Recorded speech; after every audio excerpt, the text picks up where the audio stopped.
Web services.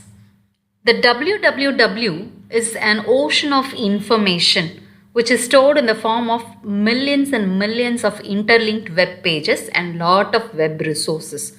So the resources in the web can be shared or accessed through your internet, right? So one of the main features of www is called a hyperlink. You know what a hyperlink is? When you move your mouse over a particular word, is mostly it will be in blue color. If you place the cursor, it will turn to a hand, which means it is a link which will take you to another web page.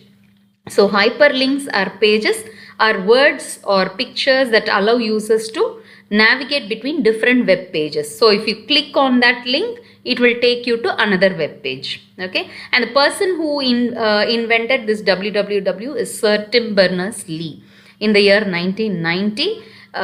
He defined three fundamental technologies for the creation of web, which is HTML, URL and HTTP. So you already know about HTTP. URL is the address of the website, Uniform Resource Locator, which is the address of a website, and HTML is the language which is used to post pages on the internet. So if you want to open a page in the browser, if you want to load a page in the browser, it should be in HTML language. Okay, your design, the web working of the page should be defined in HTML language. Okay, so what is HTML? HTML stands for Hypertext Markup Language. It is used for creating web pages. So if you're going to become a web designer, so basically you should start by learning HTML.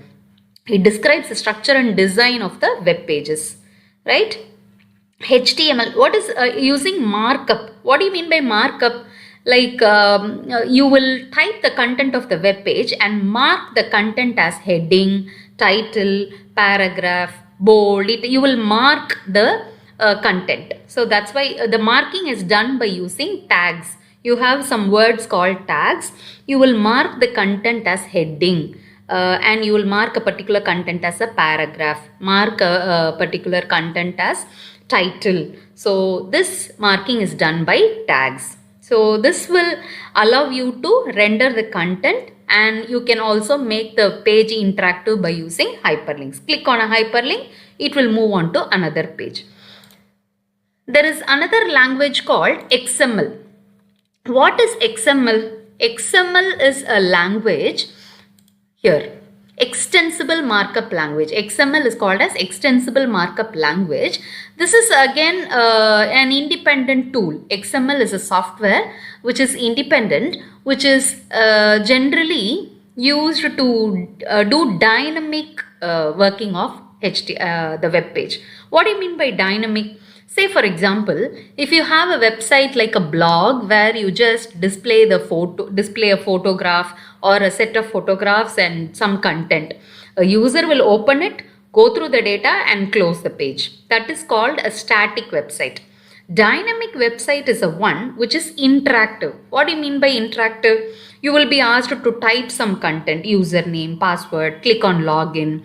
Based on your input, some output will be shown on the web page. That kind of interaction can be done only using XML language. So if you want to design a website that needs user interaction or dynamic content, then your language should be XML. Okay, and HTML, when you write a program in HTML, you can do it in uppercase or lowercase. When you type the program, the tags will be case insensitive. Whether you type in uppercase or lower capital or small letters doesn't matter. But XML is case sensitive. If it is supposed to be in small letters, you should type in small letters only, right? And HTML is used for designing a web page to be rendered on the client side. How the display should be shown to the client. That is done by HTML. Whereas XML is used to transport data.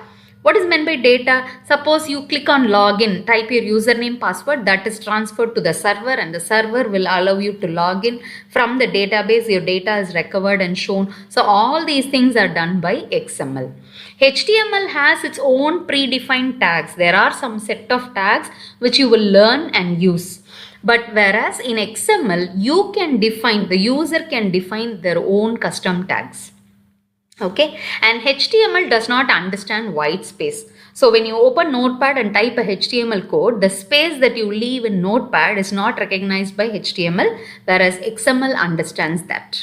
Okay, so HTML is about just displaying the data, so it is static, whereas XML carries information between computers, so it is dynamic. So sometimes you will be asked to write a difference between HTML and XML. If you are just asked to describe about HTML, you can write these points. If you are asked to write what is XML, why is it used, then you can do this, and a comparison this will do. Hope you understood. Thank you.